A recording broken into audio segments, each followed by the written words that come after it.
Dal Veneto abbiamo invitato Massimo Zanon, presidente provinciale della Confcommercio. Dunque le sagre vi fanno concorrenza, come mai?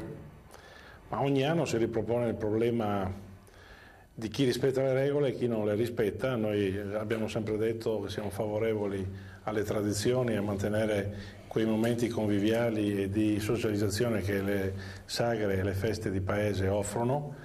Siamo contrari invece che queste diventino delle concorrenti scorrette nei confronti delle nostre aziende che operano in un regime di fortissima difficoltà per quanto riguarda poi la recessione che è in atto, e questo quest'anno forse viene accettato da parte dei singoli associati in maniera molto più fastidiosa degli anni precedenti. Può riferirsi a un episodio specifico, cioè lei parla del campo della ristorazione, del campo dei negozi? Oggi in Italia sembra che si vada alla ricerca di regole senza rispettare le regole. Noi facciamo parte di una categoria che spesse volte viene accusata di essere esosa, di essere scorretta, di non fare lo scontrino fiscale.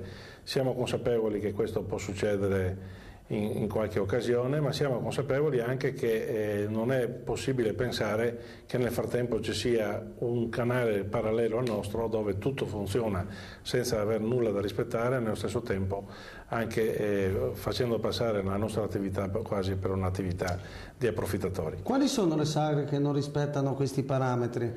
Quelle che non hanno la loro funzione rispetto al territorio che rappresentano, comune, città o in qualche caso anche festa patronale, o quelle che a suo tempo erano le classiche sagre che davano aiuto allo sport piuttosto che alla politica e che oggi vengono continuamente riproposte dove vengono riproposte, ma non hanno la solidarietà come punto e come obiettivo, ma hanno solamente in qualche modo l'occasione per tenere la gente lontana da chi invece professionalmente fa il proprio lavoro.